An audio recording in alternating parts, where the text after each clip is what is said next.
Hi hello guys, இந்த வீடியோல எதை பத்தி பார்க்க போறோம் அப்படின்னு சொல்லி பாத்தீங்கன்னா, ஜட்ஜஸ் ஸ்ரீனி சார் வந்து பாத்தீங்கன்னா சூப்பரான விஷயத்த சொல்லியிருக்காரு. அது மட்டும் இல்லாம மொத்த அரங்கமே அதிர வச்சுட்டாங்க அப்படின்னு கூட சொல்லலாம். ஸோ யாரு என்ன இதுக்கான பின்னணி என்னன்றதாங்க இந்த வீடியோல பார்க்க போறோம். நம்ம சேனலை ஃபர்ஸ்ட் டைம் பார்க்குற பர்சனா நீங்க இருந்தீங்கன்னா மறக்காம நம்ம சேனலை சப்ஸ்கிரைப் பண்ணிக்கோங்க.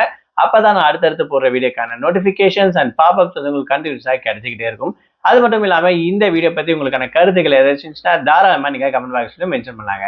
ஸோ ரீசெண்டா ஜீ தமிழ்ல நடந்திருக்கக்கூடிய one of the reality competition show அப்படின்னு சொல்லணும்னா சரிகமபா லிட்டில் சாம்பியன் சீசன் 5 அப்படின்னு சொல்லக்கூடிய இந்த ஒரு சிங்கிங் காம்படிஷன். ஸோ நிறைய ஸ்டேட் அண்ட் நிறைய டிஸ்ட்ரிக்ட்ல வந்து பாத்தீங்கன்னா நிறைய பேர் ஆடிஷனுக்கு வந்து கலந்துக்கிட்டாங்க.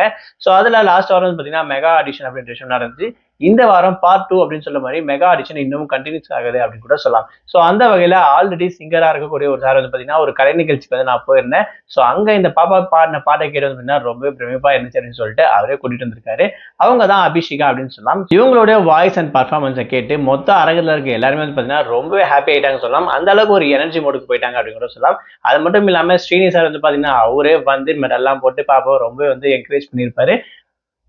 கூடவே ஹைலைட்டான ஒரு விஷயத்தையும் அவர் வந்து மென்ஷன் பண்ணியிருப்பாரு. அடுத்த யோகஸ்ரீ இந்த சீசனுக்கு நீங்க தான் அப்படின்ற விஷயத்தையும் சொல்லியிருப்பாரு. ஸோ அந்த அளவுக்கு உங்களோட பர்ஃபார்மன்ஸ் சூப்பராக இருந்துச்சு அப்படின்ற விஷயம். அது மட்டும் இல்லாமல் அங்கே இருக்கக்கூடிய ஆடியன்ஸ் வந்து பார்த்தீங்கன்னா ரொம்பவே எனர்ஜெட்டிக்காக ஆட ஆரம்பிச்சிட்டாங்க அப்படின்னு கூட சொல்லலாம். ஸோ அந்த மாதிரி இந்த வாட்டி இருக்கக்கூடிய சீசன்ல எல்லாருமே ரொம்பவே சூப்பராக பர்ஃபார்ம் பண்றாங்க. அது மட்டும் இல்லாமல் ஒவ்வொருத்தருடைய பர்ஃபார்மன்ஸ் வாய்ஸ் வந்து பார்த்தீங்கன்னா ரொம்பவே டிஃப்ரெண்டா தெரியுது அப்படின்னு கூட சொல்லலாம். ஸோ அந்த அளவுக்கு ரொம்பவே கலகலப்பா ரொம்பவே ஃபன்னா சூப்பராக ஆரம்பிச்சிருக்காங்க அப்படின்னு கூட சொல்லலாம். ஸோ வரப்போற நாட்கள்ல பார்க்கலாம் யாரெல்லாம் எப்படி பர்ஃபார்ம் பண்ண போறாங்க, இன்னும் எத்தனை பேர் இருக்காங்க அப்படின்ற விஷயத்தையும் அடுத்த வீடியோல நான் உங்களுக்காக அப்டேட் பண்றேன். ஸோ இந்த வீடியோ பத்தி உங்களுக்கான கருத்துக்கள் மறக்காம கமெண்ட் பாக்ஸ்ல மென்ஷன் பண்ணுங்க.